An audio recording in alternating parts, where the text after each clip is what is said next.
On behalf of the India International Center, it is my privilege to welcome you to this special book discussion on an illuminating volume that deepens our understanding of Africa India engagements, connections shared by centuries of movement, imagination, and shared human endeavor. At the outset, I would like to request Mr. Ken Srivastava, Director of IIC, for his welcome remarks. Ambassador Shyam Saran, President, India International Center, Ambassador HSS Viswanathan, Dr. Ruchira Bedi, uh, Professor Nandini Sen. Ladies and gentlemen, I also acknowledge the presence online of Ambassador Raghunath, Professor Ajit Mathur, Professor Sukrita Palkumar, Sri Suhas Borkar, who have all contributed to this volume. Before I say anything, I would like to recall with a lot of reverence late Dr. Kabla Vatsayan. She is the one who had conceived this conference, and not only she was through and through in the entire formulation, but she attended every session of this conference. So I really pay my tribute to her and really remember her very fondly on this occasion. Today's, this program was to be chaired by Sri Anil Bora, our Honorable Life Trustee, but because of indisposition, he could not attend. Likewise, Sri Ajay Dubey, Professor Ajay Dubey was also to be one of the discussants, but again, because of the kind of environment that we are living in Delhi, he has developed some fever. He also could not come. We requested last moment our President, Mr. Shyam Saran, to kindly chair this session, which he has very kindly agreed. I extend a very warm welcome to sir. My hearty welcome to Ambassador HSS Viswanathan. He has played a very critical role in the entire conference. He is the one who drafted the concept note, which ultimately became the fulcrum of this conference. He has been, at every stage involved in this conference. He was through and through with us in every session. And post conference, he also took the additional responsibility of editing this volume. I extend a very warm welcome to you, Mr. Viswanathan. Professor Ruchita Bedi and Professor Nandini Sen, they are here with us as the discussants. We'll be hearing more from them about this book. I extend a warm welcome to both of them. I would like to specially mention about Professor Nandini Sen because when we requested her to be the rapporteur for this conference, she readily agreed, and everybody really appreciated wholeheartedly the kind of work that she ultimately did, and the report, the way in which she presented in such a short time at the conference, was really good. I also remember with a lot of fondness former Ambassador Yai of Benin. He was executive. He was the president of Executive Council Committee of UNESCO when Kapila Ji was also on that same board as a representative of India. Kapila Ji particularly, wanted that we must reach out to Ambassador Yai and invite him to come over here and deliver the keynote address. We were able to establish contact with him, and he came all the way and presented a fantastic keynote address over here. He also wanted to go to Agra, see Taj Mahal and other places. We had arranged a lot of very, very fond, rich memory of our short, meeting with Ambassador Yai, I recall. Unfortunately, after he went back to his country, within 2 or 3 weeks thereafter, he passed away. I really pay my tribute to him. I also remember him on this occasion very, very fondly. In the conference, of course, the sessions, various sessions and papers which were to present in the sessions were all identified, and everything went off very well.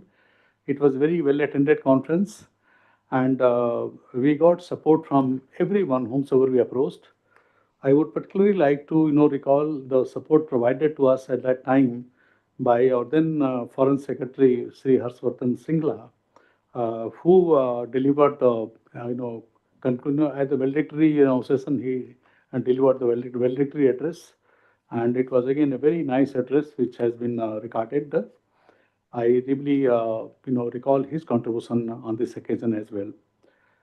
After the conference was over, there was a Herculean task of publishing this volume. Though our dear friend Kepin Nair of Konark, is he here? No, anybody from Konark? Oh, it's gone abroad.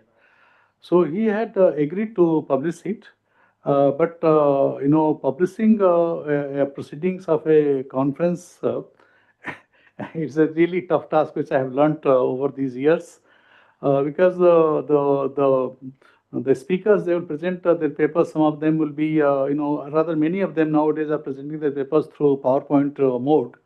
But after that, getting the written text from them becomes a Herculean task, and converting the PowerPoint presentation into a written text again is a very, very difficult thing. But I must really compliment today Dr. Sudha Gopalakrishnan and more particularly Niharika, that they really, followed this matter very intensely. As a matter of fact, in every week in our coordination meeting, for me, this used to be one of the important subject for review. Not only this conference, many other conferences were held in the past. And with continuous follow-up and hard work which Niharika personally put up, we have now been able to get this volume out.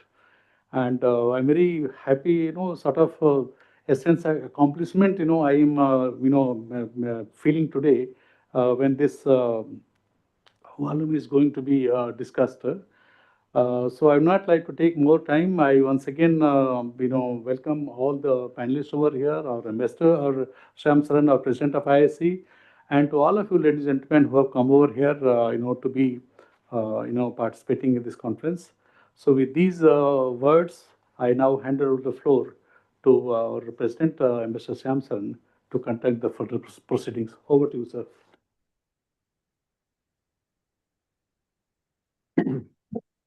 Thank you very much, Mr. Srivastav, and let me also add my words of welcome to Ambassador Vishwanathan, who's a very dear old colleague, friend, and whose familiarity with Africa is perhaps unsurpassed. I also welcome the other contributors to this very important project, which has been undertaken by the India International Center. Mr. Borkar, Ambassador Raghunath is also here with us, I think, Yes, and Mala Padurang ji. So, Ajit Professor Ajit Mathur.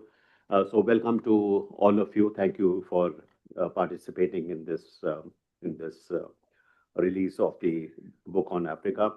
I would also like to welcome Professor Nandini Sen and MS Ruchita Berry, who have also been associated very closely with this project. As the director has pointed out, this is really a tribute to our former director of the International Research Division, who was also our life trustee.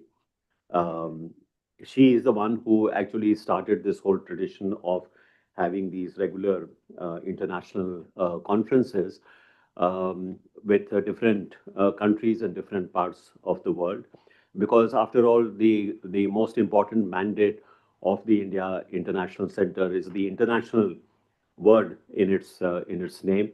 It was set up with a mandate to really encourage international understanding, understanding between India and the many countries of the world, uh, with the vision that it is precisely through this kind of understanding and engagement that we can really promote a more peaceful world, a world which is you know, proud of the cultures that each one of us has, but regards culture as a matter of sharing rather than showing, as they say.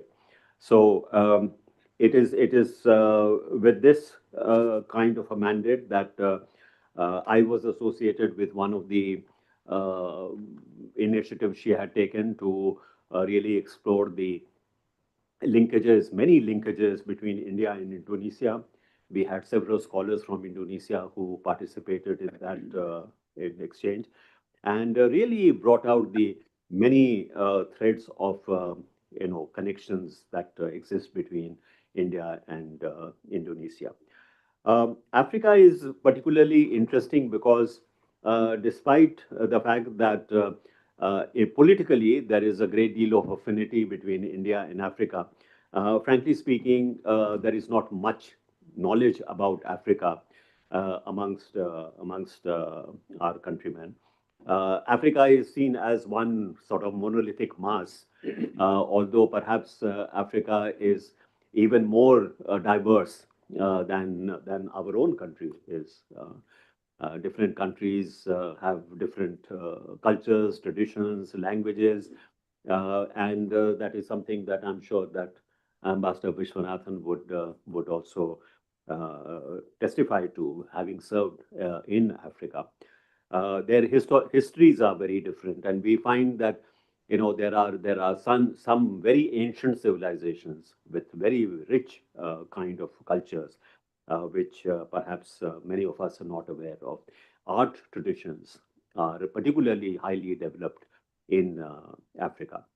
There was, of course, engagement between India and Africa for many centuries, particularly the eastern coast of Africa and the western coast of India had regular kind of contact. And in fact, it was an Indian pilot, navigation pilot, who guided Vasco da Gama from Malindi in East Africa to Goa across the ocean, because nobody else knew the navigation channels as well as the Indian navigators did. So there is that very strong connection, and of course during the India's own national movement, the struggle for independence, there was a sense of affinity and mutual sympathy between our independence movement and also the anti-colonial movement in Africa. Uh, after India itself became independent, it was the greatest champion of decolonization in Africa. It was one of the first countries which really stood up for the people of South Africa in their struggle against apartheid.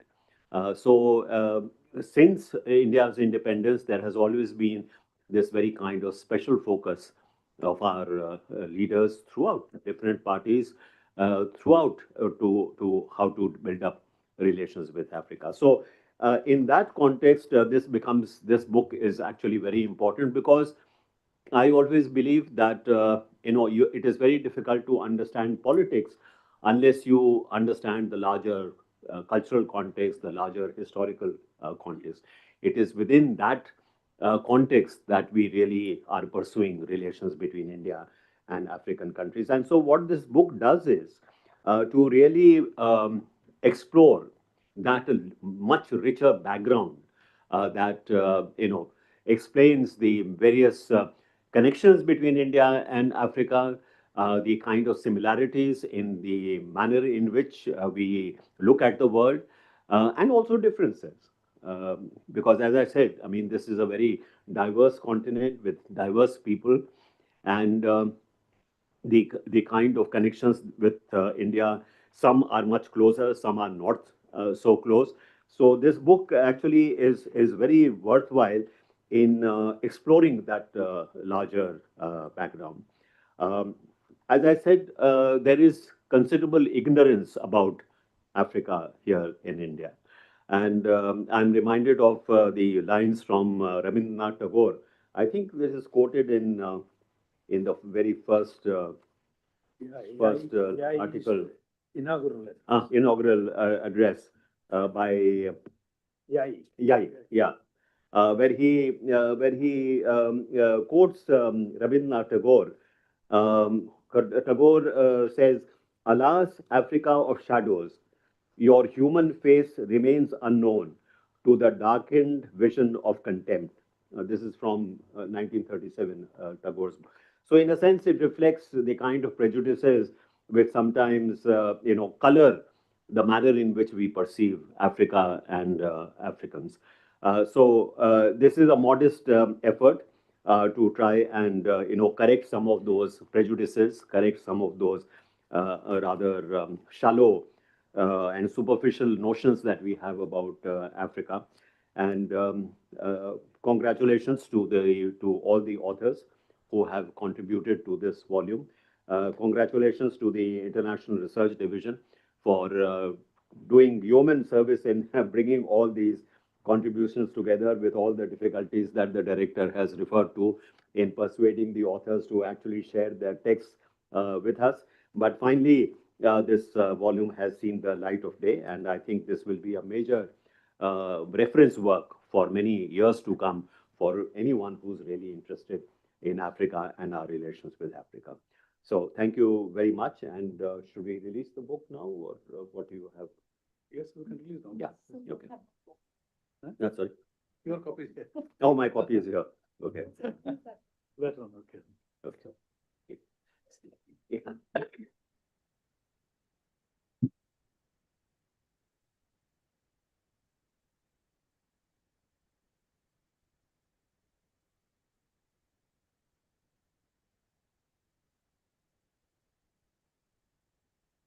You very much. After this, now it is my great privilege to invite Ambassador Vishwanathan, who is the editor of this book, to say a few words on this occasion. You have the floor. Thank you.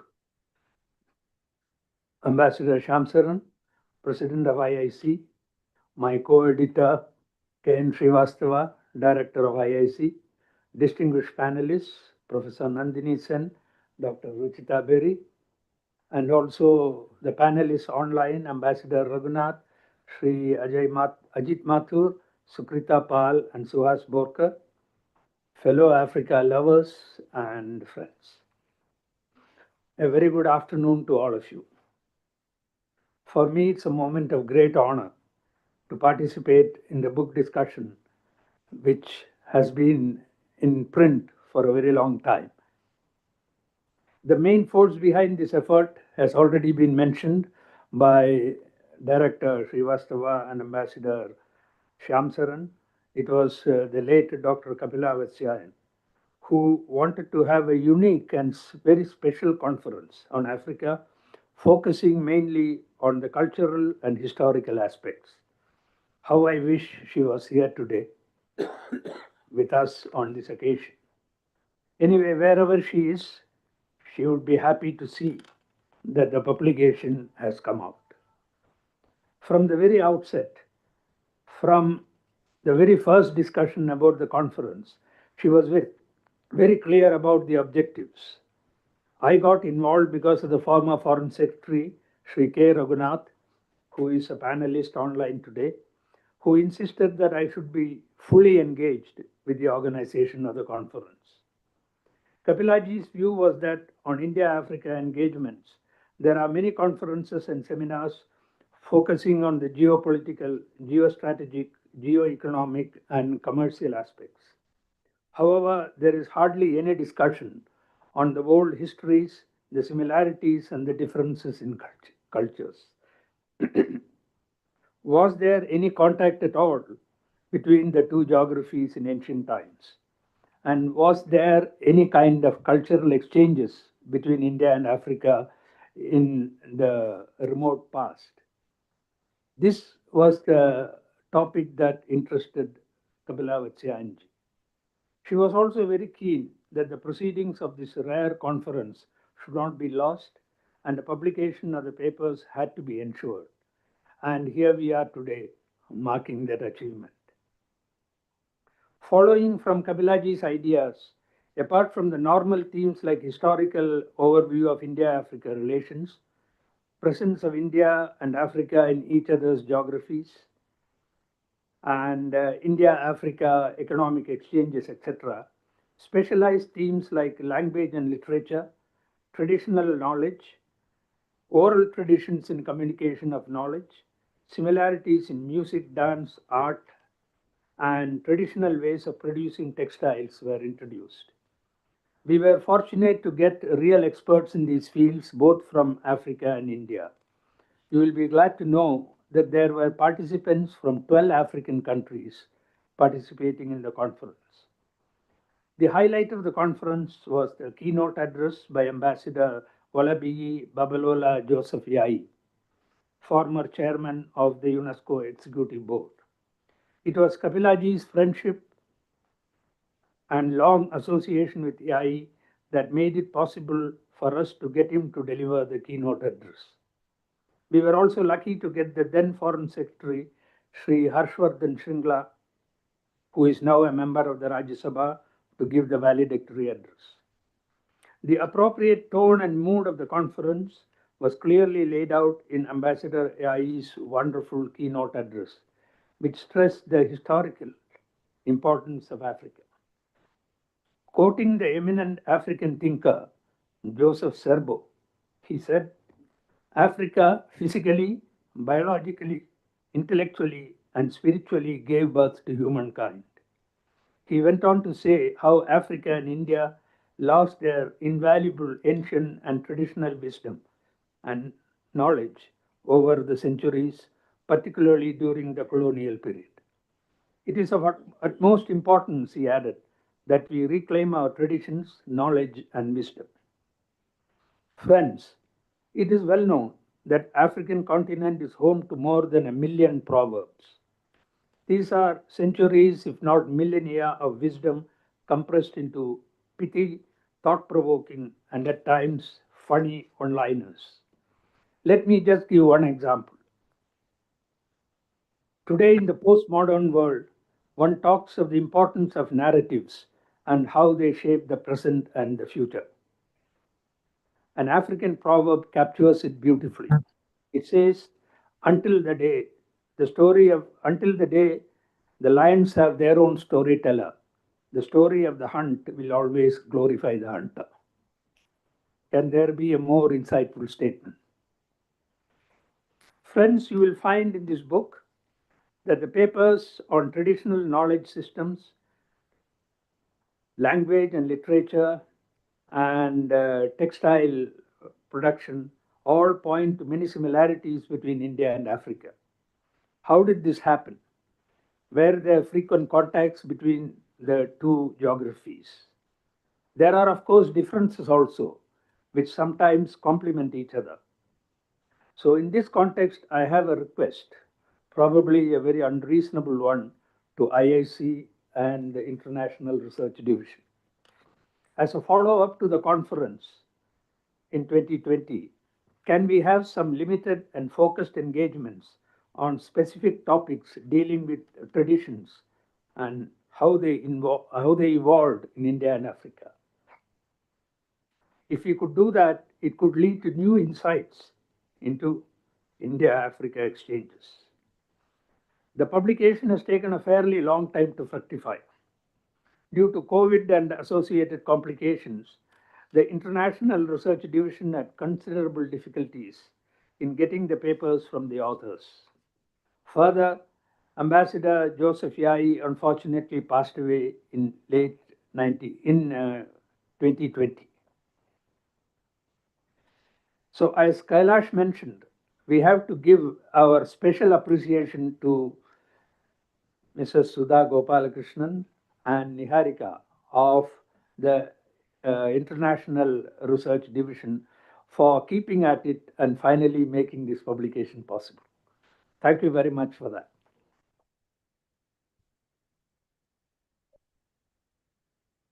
Friends, they say that editing a volume is a tough and painful job, but not this one.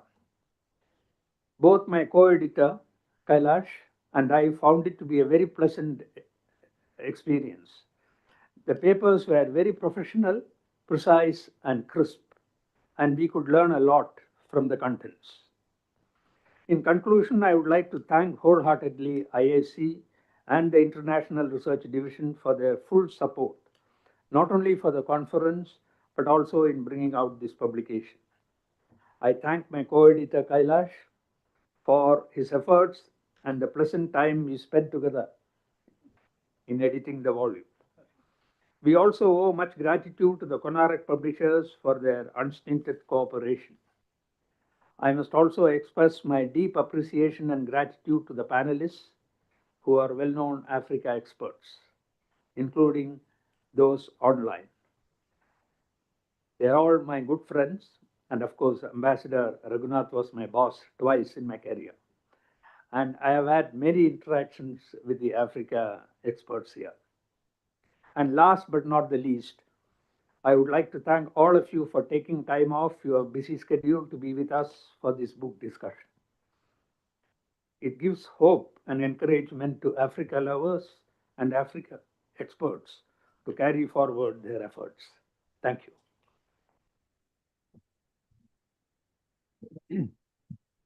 Thank you, Ambassador Vishwanathan, for your remarks. And on behalf of IIC, I would like to thank both Ambassador Vishwanathan as well as our director, Shri Srivastava, for putting this volume together. It has been a labor of love, I think, for both of you.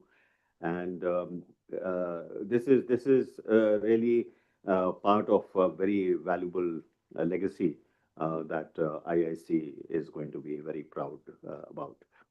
I would now like to give the floor to Professor Nandini C. Sen, Bharati College, Delhi University, for her introduction of the contents of this book. You have the floor.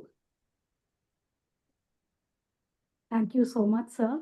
And it's a huge honor to be here today among such luminaries. Ambassador Shyam Saran sir, are the eminent editors here, HHS Vishwanathan and K. Srivastav sir, and Professor Ruchita, my co-panelist, and of course all the eminent people who are there online. I might not be able to see each one of you and name you, but I can see Suhas Borkar sir, I can see Professor Mala Pandurang, and I'm hoping that Professor Sukrita is there because I will talk a little about her paper. So thank you so much for having me and giving me this opportunity. I've been working on Africa, particularly Nigeria and Kenya, literatures from there for quite some time. And this was such an amazing experience, the conference, because it brought all manners of people and all manners of artists, literateurs, policymakers, which was such a delight that we could all be there on the same platform to talk about a place that we love and people that we love. So I was not sure about the time, so I have a written presentation so that I don't exceed the time limit. And I've already been preempted by the two ambassadors here because I thought of beginning with Tagore. Since Tagore has been instrumental, he was mentioned right here in the text. And whenever there is a literary study of Africa, we somehow tend to go back to those very famous words of Tagore. The poem that he wrote in 1939, which was written in protest of Mussolini's invasion of Abyssinia or the current Ethiopia in 1935, I will quote very sparingly.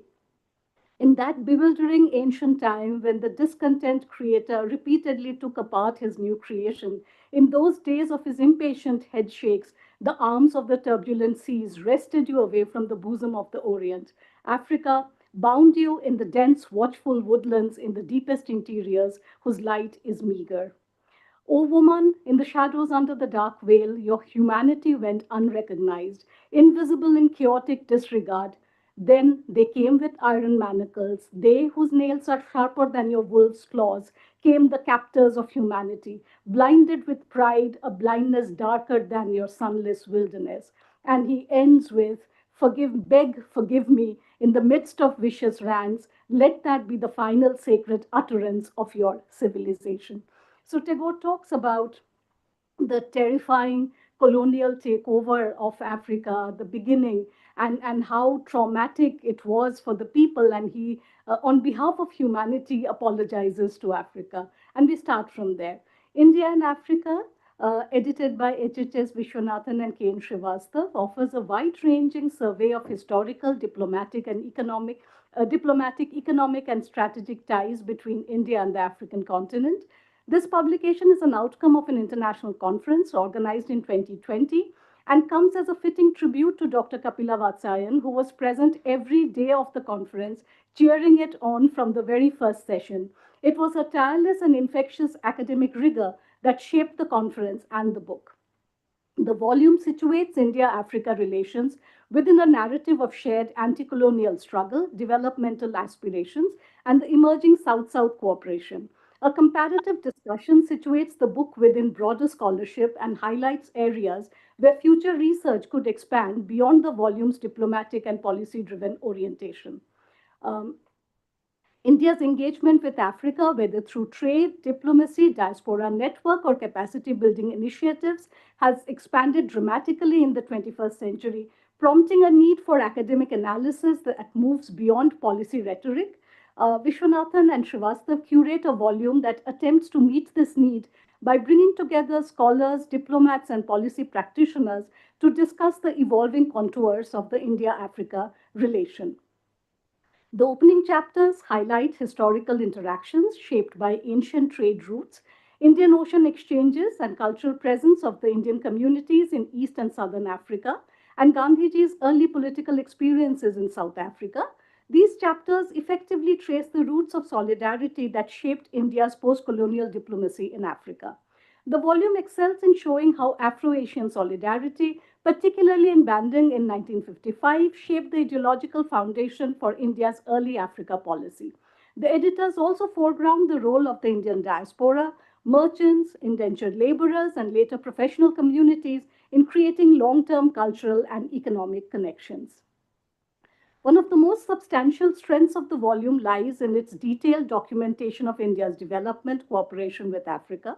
The chapters on the Indian technical and economic cooperation, soft loans, capacity building, and educational exchanges provides a comprehensive overview of India's contribution to African development. The discussions of Indian pharmaceuticals, medical tourism, and ICT training illustrate the multifaceted nature of India's quote unquote soft power. The areas that however, feel that there is exactly what Ambassador was talking before this, that, we need several follow-ups because there has been a time lag in the publication. And with technology having developed how it has and it being on the fingertips of every person, literally.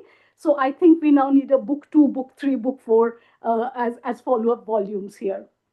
There is discussion on the strategic and security perspectives, on the UN peacekeeping missions, the naval capacity building, and so on. And of course, for me, the most interesting part was the cultural diplomacy, Bollywood, diaspora ties, education, religion. And I really wish we had more articles coming in in that segment. I found all of them absolutely irresistible, and it was a learning experience listening to the speakers and then seeing the written word. There are two articles which I picked up. They belong to section 3, and it's on language and legacy and heritage, language, legacy, let me put it like that. So the two chapters that I pick up for a slightly in-depth discussion are Kofi Anidoho's chapter, Ancestry, Heritage, Legacy, Languages and Literatures of Africa, and later Sukrita Paul Kumar's article where she discusses her father, and she talks about the concept of homeland within homeland, the concept kind of questions the whole thing. So I wanted to pick up these two things, one African author, he's a Ghanaian author, one Indian poet and author. And the reason I also picked these two articles because these are very intensely personal takes. It's not so much that we have theoretical underpinnings coming in. It's a post-colonial study, obviously, but these are deeply personal takes where Kofi Anyedo, a great votary for oral cultures and literature, talks at length about decolonizing the language, much like what Ngugi wa Thiong'o has talked about. So that is the article that I wish to speak of in some degree in some at some length. So Kofi Anido's chapter is one of the most intellectually ambitious contributions to India and Africa, offering a panoramic yet nuanced exploration of African linguistic and literary traditions. Anidoho, a major Ghanaian poet and scholar, approaches the subject not only as a cultural historian but as a practitioner of oral and written arts.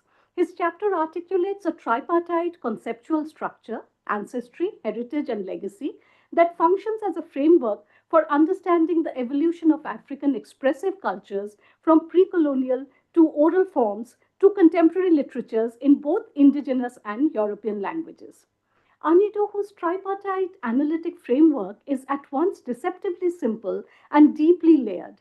Ancestry, referring to the foundational cultural forms that precede modern literary experience; heritage, describing the living traditions that communities continue to preserve, transform, and transmit; and legacy, referring to to the global presence and influence of African literatures, especially in written forms, after the disruptions of colonialism and the emergence of the modern nation states.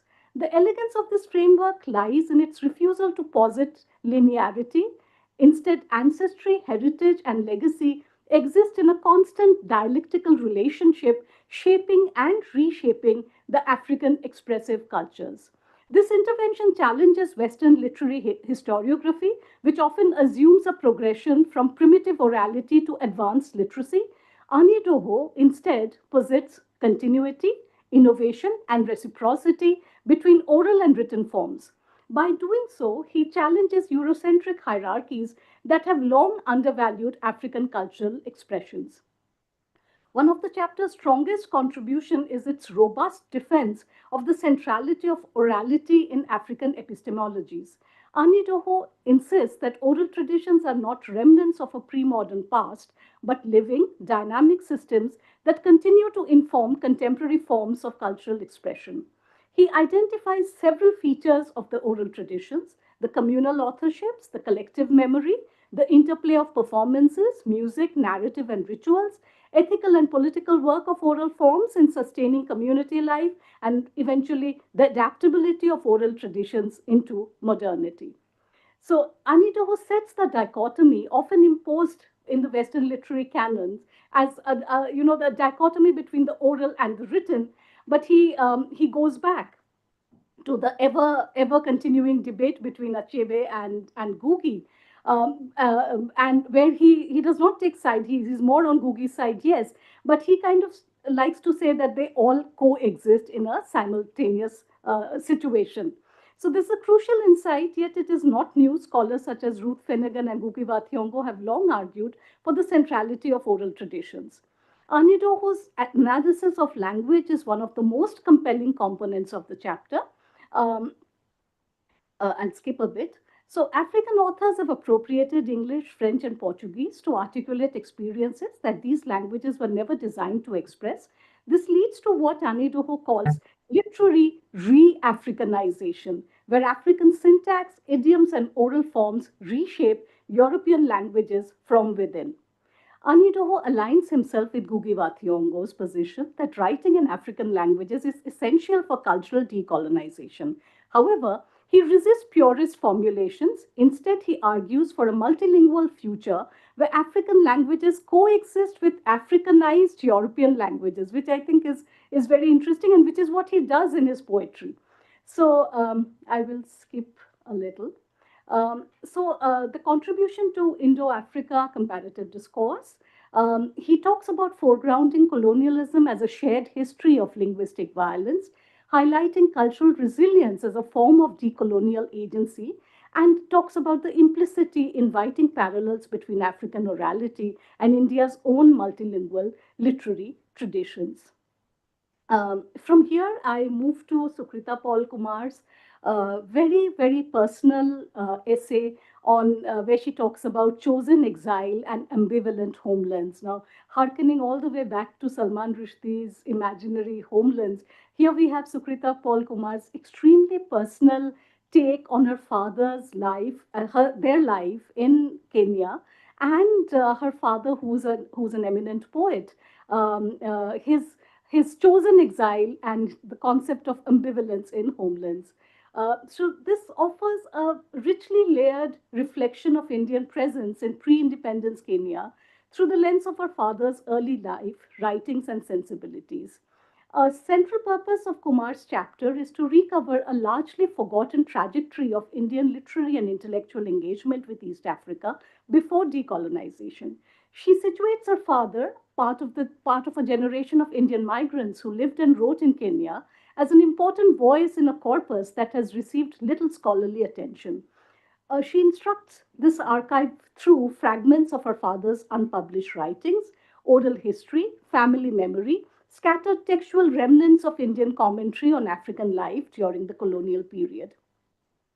The word that she uses is chosen exile. So, chosen exile basically is to capture the contradictory nature of the Indian migrant condition in Kenya, voluntary yet fraught, economically motivated yet culturally dislocating. Her argument resists romanticizing the diaspora as entrepreneurial pioneers. Instead, she stresses the psychological alienation and ethical discomfort many Indians experienced. Through her father's writings, she demonstrates curiosity about the African life, empathy for African political aspirations, but also a sense of standing outside African society and an uneasy complicity with the racial hierarchies of the colonial order.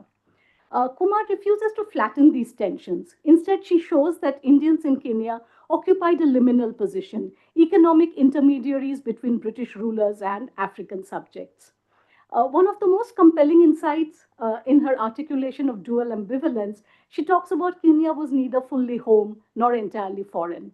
India was a remembered but increasingly distant homeland. So the whole concept of homeland and hostland and how ambivalent they are, even though they are by choice, is something that comes through very beautifully here. Although the chapter is narrated through personal memory, it offers a subtle post colonial critique of India Africa encounters under colonial rule. Kumar highlights her father's awareness of the exploitative nature of the British governance, racial segregation in urban and social life, and the ideological manipulation that kept Asian and African communities apart. Joginder Paul's writing, as Sukrita reconstructs it, frequently sympathized with the African struggle against colonial injustice, even as he critiqued the Indian community's tendency towards insularity. Kumar's observations thus challenge the stereotype of Indians in East Africa as uniformly aloof or economically self serving. Um, I will end this with some quotes from Sukrita's write up about her father. Um, in one of the stories she recounts is there is this story about an African person who's watching this child. There is an Asian person who keeps throwing coins into a river, and this African boy has to keep diving in to fetch those coins because he was poor and he needed that money. And it's just one of those examples of how the I mean, this exile was voluntary. There is this, and her father, Joginder Paul, feels very sorry for this boy who has to be put through this. And she writes, it is not mere coincidence that three races have come together on this dark continent. In fact, nature wishes to test man's claim that his allegiance is to one race, that of humanity, and that his best virtues show up only when he extends his hand in friendship that lives amicably amongst any and all people of the world. I will end here by stating that this volume has sort of captured, apart from, of course, from the lens of the policymakers and from the lens of weavers and traders and so on and so forth. So it's a vast tapestry that has been covered, and yet I feel that there is so much more that needs to be done. I think maybe we need more African voices going forward. Maybe we also need some more contemporary critical voices coming out. So I would request the editors that I think maybe we need a volume 2 and volume 3, because this is a significant addition to Indo-Africa relations. And thank you for doing this. And I hope we work more on this, as Ambassador Vishwanathan was also saying before me. Thank you so much.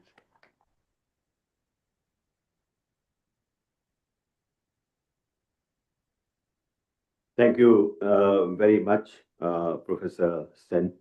And of course, we take note of your suggestion that we should have a whole series of conferences and perhaps a whole series of books, um, taking into account the uphill task of bringing out this one book. Yeah, not certain that we are up to having this done in the immediate future, but I think your point is well taken. This is a subject which is so vast, and there are so many dimensions to this relationship between India and Africa that each such dimension probably needs a separate study. You would mention, for example, the experience of the diaspora, Indian diaspora in Africa. This diaspora has received very little attention. There has been far greater attention to the diaspora in, for example, places like in Europe, in America, in some of the other countries, but Africa has been bit of a blank. I saw this when I was in Mauritius, which is geographically a part of Africa, but not quite. Uh, and but it was close enough to really appreciate the role of the Indian diaspora. It is a very complex relationship. It is a relationship where there is that deep affinity, but also at the same time hostility. And how this works out is something which we have to look closely into. Um, so thank you very much for your introduction. And I would now turn to Ms. Ruchita Berry, Senior Fellow, the Vivekananda International Foundation, who will also give us her perspective on this book. Ms. Berry, you have the floor. Thank you, Chair. This is on. Yeah, it's on. Yeah. Thank you, Chair. I'm really delighted to be here for this discussion because I remember I was part of the conference on Africa, which the IIC had held in the mid 90s, and a volume edited by Shri N. Vora had come out then. And this is the second Africa project that I have been associated with. I was part of the core group, which Madam Kapila Vatsayanji had, formed in terms of thinking, conceptualizing this whole thing. And I'm thankful to Ambassador Vishwanathan for involving me in this project at that point of time. So I'm really glad that this book has come out, and this has come out at a really opportune moment because only 10 days back there was this G20 summit, the first G20 summit, which was held on the African soil in South Africa in Johannesburg, where the African claims that it is the African moment because there were a lot of African priorities which were part of the G20 summit. And if you all remember, India, when it held in its presidency, the G20 in India, it was India which brought the African Union as part of G20. So this book release event, this discussion on Africa is really opportune because we are discussing at the time when Africa is in the news. The India, in terms of India-Africa relations, I would just like to make that there one point that that India-Africa relations are historical. That is no doubt about it. And then I'll discuss the book later on. I think that India's relations with Africa are characterized by three basic points, and what I call the three C's. That India's Africa partnership is consultative. It is based on the priorities of the African countries. It is demand based. It's based on the requests and the demands of the African countries and not driven by India's national interest alone. Secondly, the India's partnership with African countries is collaborative because we have worked together and through our development partnership, been involved in setting up various development projects all across Africa. I think there have been 40 development projects in the last 2 decades or so in several countries in Africa, which are in various sectors, whether it is related to pharmaceuticals or it is related to uh, the the renewable energy or electricity generation. There have been various sectors in which India has been involved in. And third is that the focus has been on capacity building. India's focus has been on training and on human resource development. And that has also been one of the priorities of the African countries themselves. The Africa Agenda 2063 points out very clearly that for the African countries, the building, the educating the youth in Africa is something which is a high priority. So that is reflected in India's partnership. Now, coming on to this volume, I think this volume is unique. This volume is really unique because there, there have been some publications which have come out in the recent years, or a number of conferences that have been held in the recent years, in the last 2 decades in particular, that have dealt with the geopolitical aspect of the relationship. But there has been no book which I know, which I am aware of, which is looking at the cultural and traditional links between India and Africa, which is the focus of this. And this book in particular, I would like to mention 2 or 3 points regarding this book. First, it's really important that this you need to read this book because this gives a alternate vision of what Africa is all about. And it begins from the first chapter itself, Yai. He talks about that how it is very important to unlearn the understanding of Africa that we have with now, and which is basically through the Western prism, this the Western thought which has guided our knowledge of Africa. So the Westerners carved Africa as in language form as Anglophone, Francophone, Lusophone, or Hispanophone, based on the colonization that happened within Africa. Or they talked of white Africa, white North Africa, black sub-Saharan Africa. So these are concepts which are like, which should be discarded. These are not the concepts which the Africans talk about. They don't want to be recognized by the concepts which were imposed on them. In fact, there is a discussion in the book about how the name itself, the name Africa was also uh, imposed on Africa by the Romans, and it is not and it was initially meant only for the northern African countries, and then subsequently it was led to reflect the entire African continent itself. So there is a need to look at Africa beyond the Western lens and look at what all the African countries have been doing themselves. There is a vast traditional knowledge. There is a vast amount of innovation present within Africa that needs to be brought out to light in the world today. There are several projects that the innovative things that the African countries have been involved in, which are not really known to common people in India or in the rest of the world. So I think this book does this service to scholars like me who are working on Africa for the last 3 decades, or to the young students today, and also to commoners as to what Africa is all about. In India, unfortunately, there is what I would say a kind of misconception about what Africa is.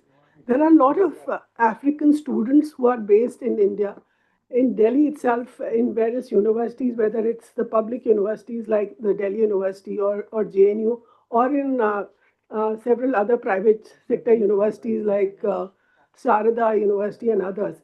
But unfortunately, the moment you see an African face in India, the media or the larger public thinks of Africans as a, a drug runner, or or as a as a person who's involved in organized crime. That's the kind of perception, unfortunately, which has been uh, come about to reflect what Africa is all about. So I think this book does a human service to the larger public into making them understand that Africa is is not a monolith. It is represents 54 countries, and it represents a diverse culture and diverse set of knowledge which comes from various countries, whether it is from Senegal or from Mali or from Tanzania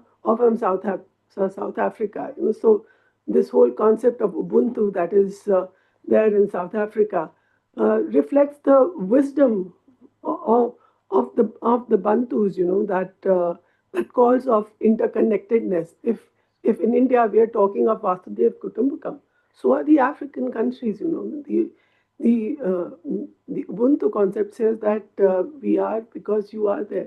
So they are also talking about interconnection. So so this is very important to understand, as has been quoted by one of the authors. They quote Mole Soyinka, and he says that there have been that the knowledge about Africa has been diminished by the layers of visual cataract, and it's really needed for us to look beyond that and understand what Africa is all about and its contribution to knowledge making. And here in some of the chapters, I welcome the authors, Ajit, Professor Ajit Mathur is here. His contribution uh, brings in the Indian aspect of it, that how, and the larger perspective on how traditional knowledge is important and how we need to deal with the fact that the Western countries are trying to uh, grab of grab the traditional knowledge of the global south, and what are the ways and means available in dealing with it, whether it is traditional medicine in form of neem or the larger ayurvedas. So apart from this, I think there are two chapters which are very interesting, which I'd like to mention here. One is about the Indians in Madagascar. That's in the last section, which talks about the role of Indian community in Madagascar. And Madagascar is an island in Indian Ocean region, which is in the east coast of Africa, and it has connections with India, which goes back centuries. There are about 15,000 people of Indian origin there, and some of them, most of them are doing well economically. In fact, they contribute about one third of their gross domestic product, the country's gross domestic product, and they've also been part of the political hierarchy within the country. But there is a need to understand and the relations and the views of the Malagasy Indians and their connections with India. They are mainly of Gujarati origin, but are they still connected with India, or they view India as as just a parent country of culture? Can we utilize their presence for building greater relations between the two countries? Remains to be seen.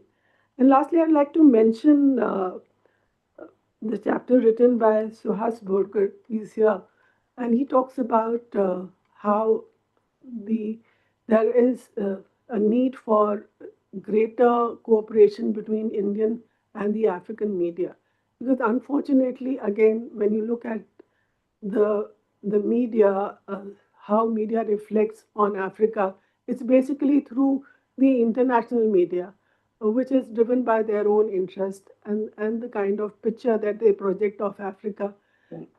whether it is a dark continent or whether it's a rising continent, it's driven by the Western agendas. So it's very important that there is uh, an effort made to connect the real heart of the African media with India, and therein he suggests that India should launch an Africa communication satellite, which would help in building up this relationship. So I think I would like to end my presentation today by saying two words. First, that ISC has done a, a really important has taken an important step in terms of bringing the African participants, which was, I think, this is the largest gathering of African participants I had seen for a long time in India. Uh, so this effort should continue. This discussion, this debate, this analysis of African politics, African culture with India should continue. And I agree with my fellow panelists when they reflect that this is something that IIC should take as part of their future agenda. And lastly, I would again talk about what I began with. That it's time that we really start seeing Africa with different lenses. And I'll stop here. Thank you.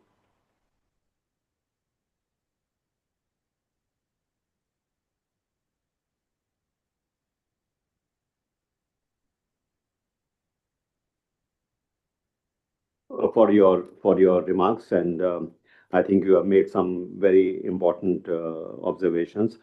Sadly, the kind of prejudice that we see with respect to, for example, African students, or the image of Nigerians being drug runners or fraudsters.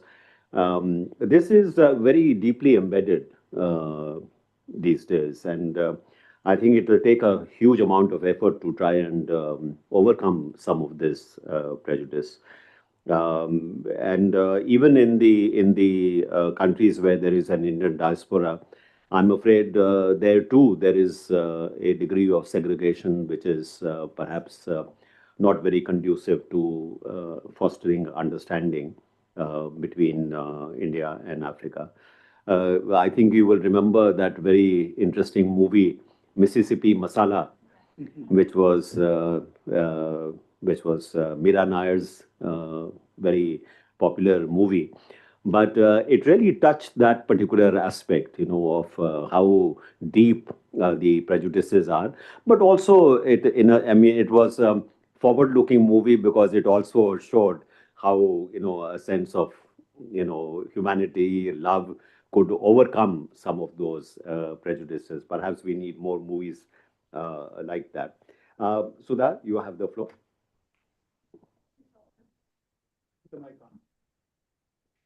Thank you so much. Actually, this is not my place to intervene in this conference, in this colloquium, but I wanted to just bring to your notice that in 2022, we had another online colloquium that we had organized in collaboration with the University of Cape Town, and it was about Afro-Asian musical imaginaries of circulation and interconnections. So we had, I think, more than 12 panelists took part in that, and they were both scholars and practitioners, and they went into very in-depth understanding of more aspects of music and connections between the two great cultures. And also it came out as a slim book published by Tulika. So that is also one of the IRD contributions, and I think it emanated from the earlier, the much more bigger and the more ambitious book of India and Africa. Thank you. Thank you, Sudha, for bringing that to our attention. Yeah, there must be some way of, these are all very commendable initiatives, but I think the challenge really lies in how do we bring all this to a larger public, and that's where perhaps a lot more work needs to be done, because what is there in this book and what is there in the earlier publications also on Africa as a result of an earlier conference. I, for example, did not know about the first book until much later. Even when we were talking about this India and Africa, initiative, the fact that we had done something before, and to really see how we could build on that particular initiative. This became like almost like a de novo exercise, while what we need is some kind of a continuous attention to this particular subject.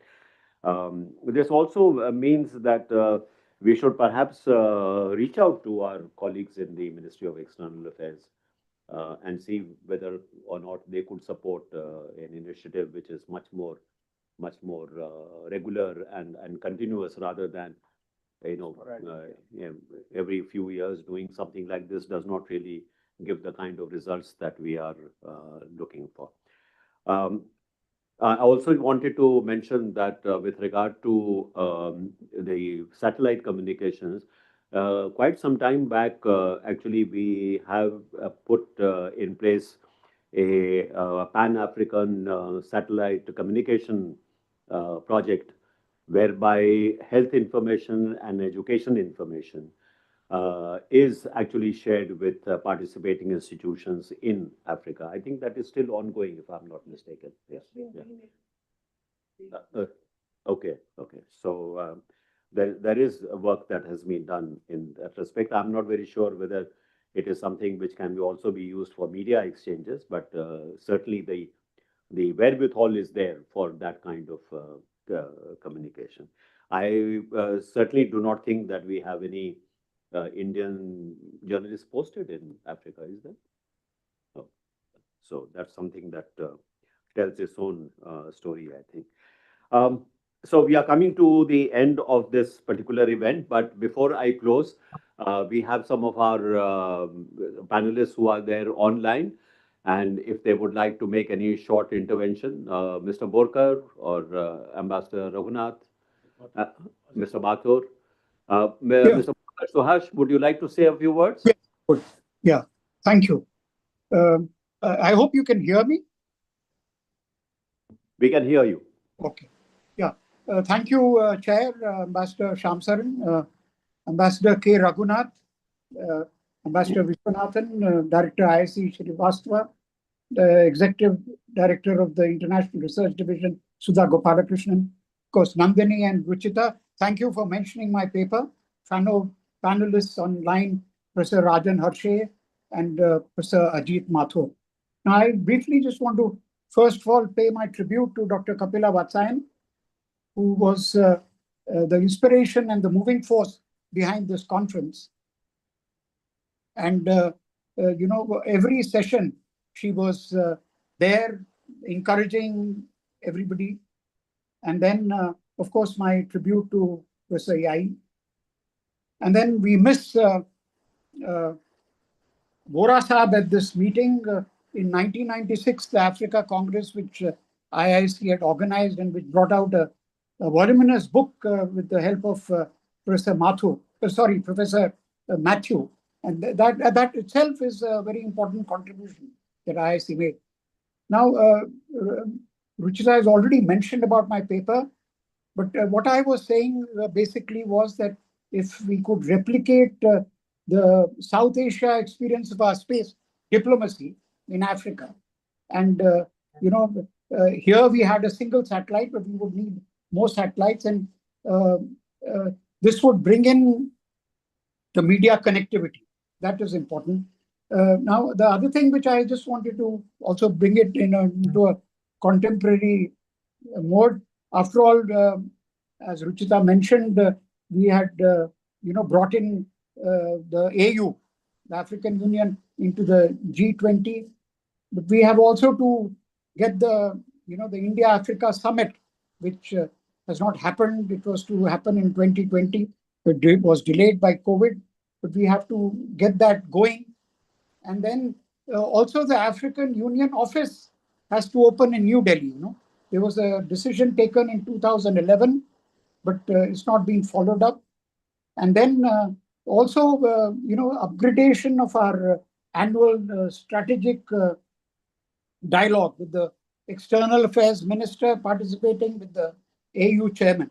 And now coming home towards what the chair also mentioned, the prejudices against African students, which are there for us to see. I think if we could start off as IIC members by inviting some of these students home, so that we can get over these prejudices. Thank you very much, Chair. Thank you, Mr. Borkar. Yeah, the last suggestion is very worthwhile, and I think we should look at ways in which we can perhaps. I think the ICCR does have regular get-togethers of not only African students but students from all over the world who are But they're not invited home. That was the funny thing. home, maybe not, but okay, that is something that we can certainly encourage. Yeah. Okay. Thank you. Any other comment before I close the session? Mr. Mathur, would you like to say a few words? Thank you, Ambassador Sharon. The conference was a very rich conference, and I think it was something that I'm very grateful to IIC for having organized it, Kapila Vatsan for her initiatives, and Dr. Srivastava and Ambassador Vishwanathan for having concluded that part with the publication of this book. But I think there's a lot more to be done, and one of the aspects that I'd like to flag, a common agenda between India and Africa, is decolonization.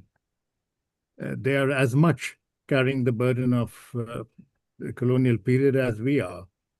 And perhaps if we do something together, it might bring up a lot of aspects which are cultural, social, economic, and political.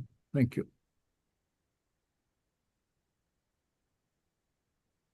Okay, thank you for those observations. And Ambassador Raghunath, would you like to say a few words? I think maybe he's not there. Okay. Okay. Okay. So unless there are any comments from the floor, I will now close this. Yeah, please. Thank you, sir. I'm Dr. Raghuvansh, a journalist. Just a small question.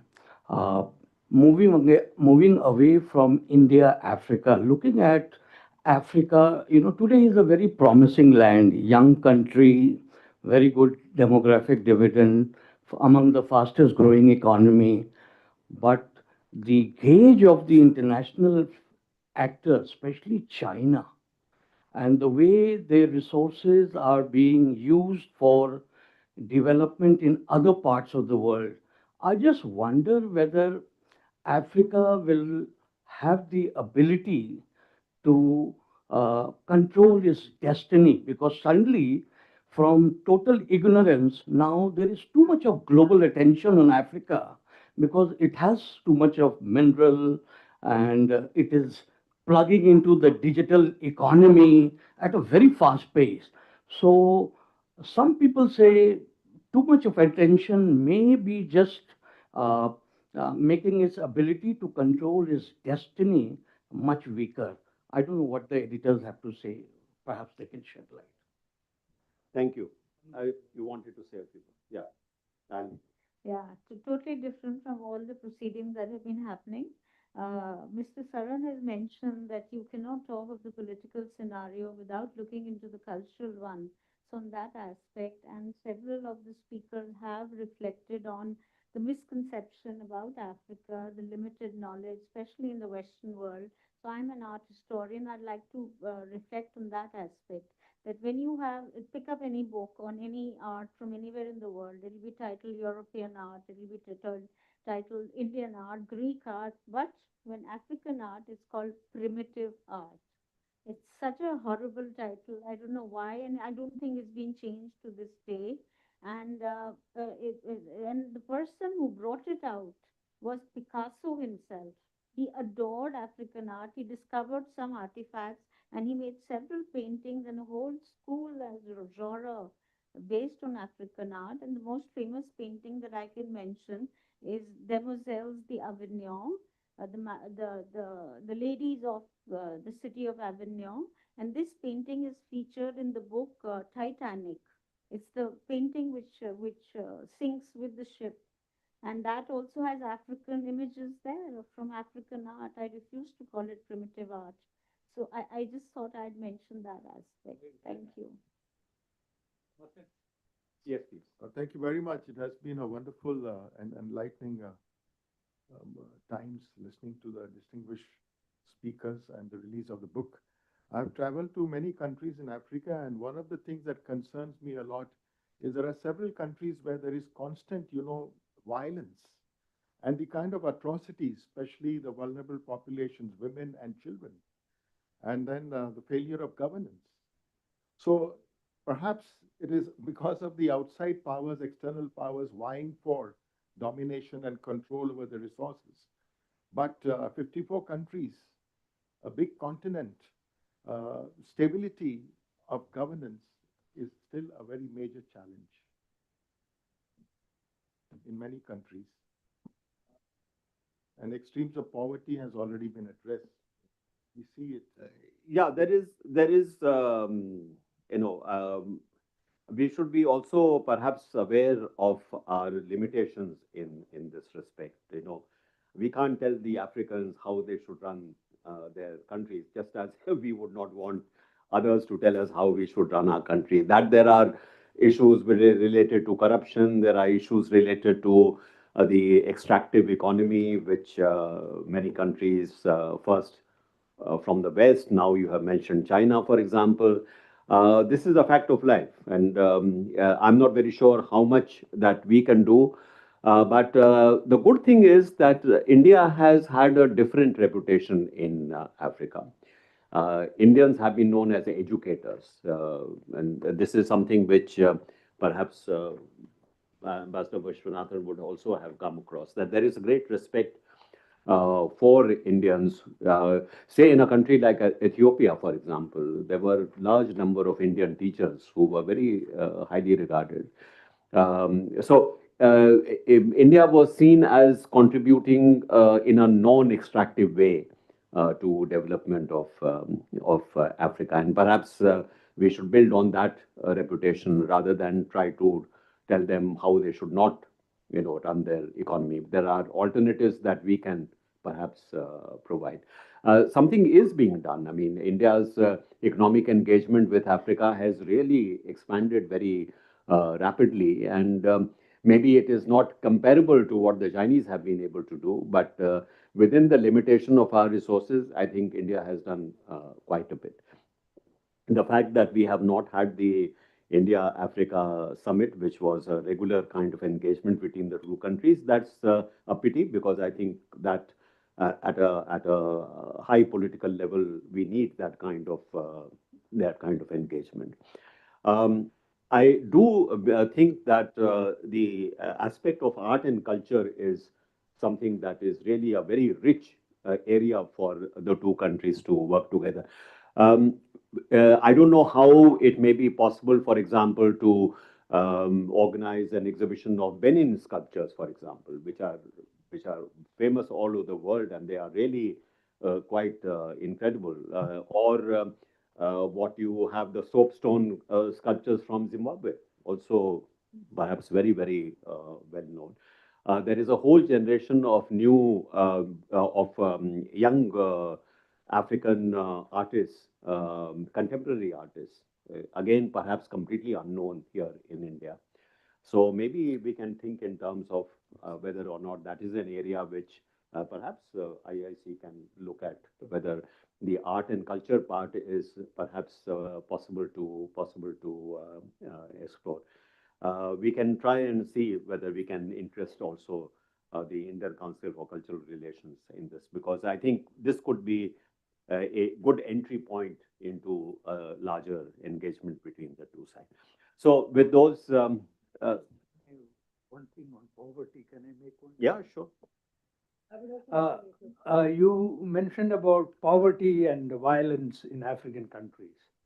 Now, there is a very simplistic formula, basically from the West, that it is poverty that leads to violence and conflict.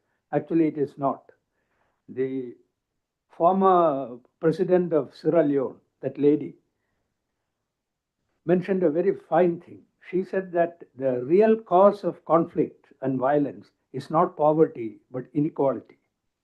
There are very poor countries who are not violent, but it is the inequality within the countries and between countries that leads to violence and conflict. Yes, please. So yeah, so the one of the questions minerals and how Africa has been in news because of the demand for critical minerals. Now, what the African countries have been pushing for, and this was reflected also in the current G20 summit, where there was a discussion on how African critical minerals are being seen as an alternative to move away from the Chinese domination. So, but what the African countries want is that there should not the model should not be extractive. This should also lead to greater beneficiation within Africa, and it should help in African countries setting up the refining and manufacturing capacities within the countries. That's how the external partners should be involved, and that's the way India should engage with Africa also in this respect. Thank you. Okay, thank you. Thank you for those clarifications. Again, I would like to thank the editors of this very fine volume on Africa for having spent a lot of time and energy in making this, seeing the light of day today. I would like to thank all the contributors to this particular volume for offering their perspectives on India-Africa relations. I would like to thank particularly the editors, Ambassador Vishwanathan, my colleague, and our director, Shri K.N. Srivastavaji, for editing this fine volume. My thanks also go to the International Research Division for really carrying forward the very important legacy of Kapila Vatsyayanji, who really put a great deal of effort in ensuring that these kind of international conferences, more focused on culture, on history, on affinities between peoples, this particular series is taken forward, and this is certainly the result of her initiative and her the importance that she attached to the cultural and historical aspect. We will try and see whether the suggestions that have been made, that perhaps rather than as one-off events, we can perhaps try and see whether we can do something, contribute more to a more regular engagement between India and Africa. I think the art and culture part is a promising avenue for perhaps bringing the peoples of the two countries together. Suggestion has been made about how do we battle the prejudice against Africa by perhaps encouraging greater engagement. I don't know whether IIC can perhaps play a role in that respect. We will certainly examine that. And we will also appreciate any further suggestions you may have with regard to taking this initiative forward. Thank you very much for your attention, and thank you for being here, Ms. Oda. Just for this conference, all the African countries, their ambassadors in India, they wholeheartedly participated. Most of the ambassadors, attended most of these sessions. That was really very heartening thing. And in the end, I would like to also thank the chair for conducting the proceedings today. Thank you, sir.